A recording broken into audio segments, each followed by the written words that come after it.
Hello guys, today we will understand the blood supply of upper limb. So हम start करेंगे arc of aorta से।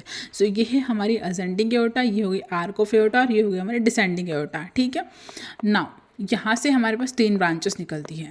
First branch है brachiocephalic trunk. Brachiocephalic trunk 2 parts में divide होती है, right subclavian artery and right common carotid artery. ठीक है, और ये है लेफ्ट कॉमन कैरोटिड आर्टरी और ये होती है हमारे पास लेफ्ट सबक्लेवियन आर्टरी। ठीक है, सबसे पहले हम देखेंगे ब्रेकियोसेफेलिक ट्रंक से हमारे पास राइट सबक्लेवियन आर्टरी। तो पहले हम राइट सबक्लेवियन आर्टरी को डिस्कस करेंगे। ये कवर होती है मसल से, स्क्लेनस एंटीरियर मसल से नेक रीजन में कवर होती है और 3 पार्ट्स में डिवाइड होती है। वो पार्ट्स कौन कौन से होंगे? VIT विट में डिवाइड होती है। V मतलब वर्टिब्रल आर्टरी, I मतलब इंटरनल थोरेसिक एंड T मतलब थायरोसर्वाइकल ट्रंक। ठीक है, जो वर्टिब्रल आर्टरी है वो सर्कल ऑफ विली को सप्लाई करती है, सर्कल ऑफ विली बनाती है। मतलब जो ये हमारी वर्टिब्रल आर्टरी से ऊपर मिलके बैसिलर आर्टरी बनाती है और ये ऊपर जाती है, फर्दर ये सर्कल ऑफ विली बनाती है। इंटरनल थोरेसिक आर्टरी एंड ये जो थायरोसर्वाइकल ट्रंक है, ये ट्रंक 3 ब्रांचेस देगा। अब कौन सी?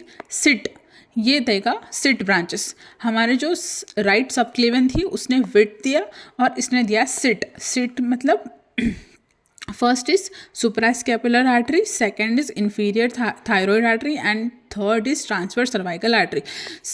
जो सब स्कैपुलर आर्टरी है वो पार्टिसिपेट करती है स्कैपुला में एनास्टोमोसिस में, और इंफीरियर थायरॉयड आर्टरी जो है वो थायरॉयड ग्लैंड को सप्लाई करेगी, और जो ट्रांसवर्स सर्वाइकल आर्टरी है वो रन करती है ट्रांसवर्सली नेक रीजन में। ठीक है, अब ये जो हमारे पास ये जो पूरी आर्टरी है ना, राइट सबक्लेवियन आर्टरी, इसका क्या काम है? ये क्या करती है ना, क्रॉस करती है हमारे पास first border of the rib की एंड एक्सिलरी आर्टरी बन जाती है।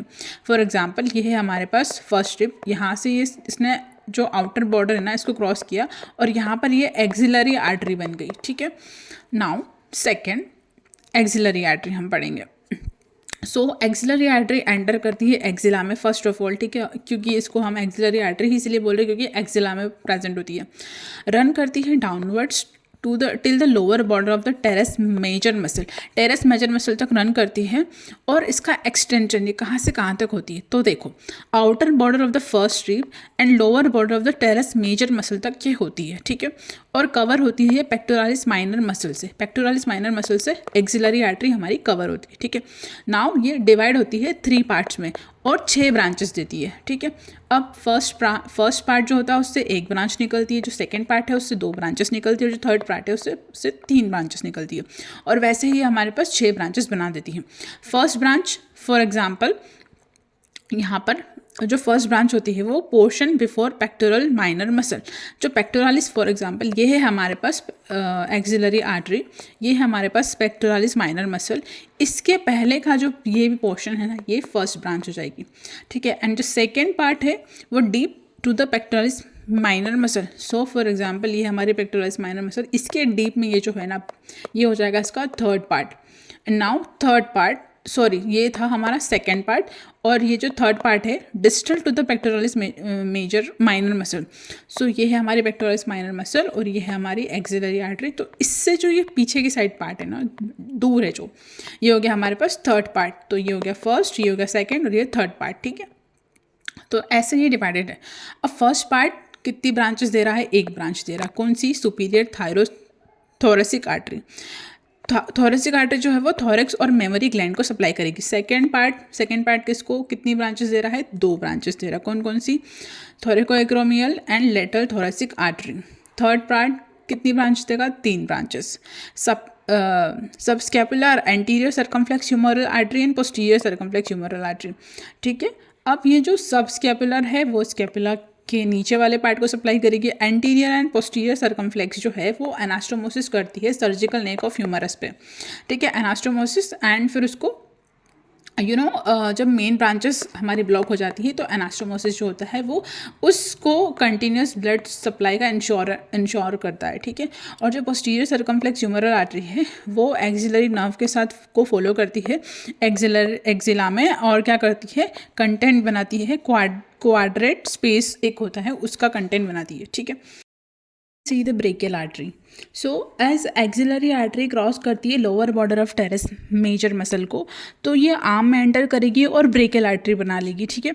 और यहाँ पर ये ब्रांचेस देगी। Deep artery of the arm is called profundis brachial artery, ठीक है, ब्रांचेस देगी। और ये जो ब्रेकियल आर्टरी की जो डीप आर्टरी होती है उसको प्रोफंडस आर्टरी बोलेंगे, और ये डीप ब्रांचेस देगी, ठीक है।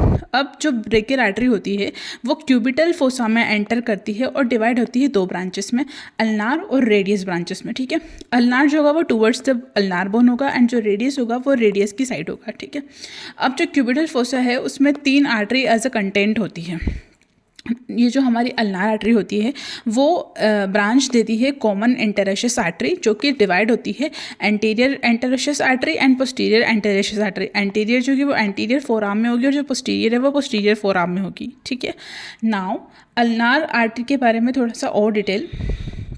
जैसे ही पाम के रीजन में पहुंचती है तो ये सुपरफिशियल फ्लेक्सर रेटिनाकुलम से पास होते हुए कंट्रीब्यूट करती है सुपरफिशियल पल्मार आर्च को एंड सप्लाई करती है पाम रीजन को, और उसके 3 हमारे जो फिंगर्स होती है 3.5 फिंगर्स को सप्लाई करेगी। ऑल्सो ये डीप ब्रांचेस भी देती है जो कि कंट्रीब्यूट करेगी रेडियल आर्टरी में, ठीक है। Now radial artery. अब जो रेडियल आर्टरी है वो क्यूबिटल फोसा में बनती है ब्रेकियल आर्टरी से, ठीक है, और रन करेगी रेडियल बोन के साथ इन फोर आर्म, ठीक है। और यहाँ पर हमारे पास जो रेडियल बोन में अगर हम फोर आर्म में आगे जाते हैं तो जो स्नफ बॉक्स होता है वहाँ पर हम पल्स को चेक करेंगे, ठीक है। मतलब pulse can be taken at the lower end of the bone against the bone in the anatomical snuff box, ठीक है। नाउ अब ये जो इसकी ब्रांचेस होती है ना रेडियल आर्टरी की, वो कम्युनिकेट करती है डीप एंड सुपरफिशियल पल्मार आर्च से।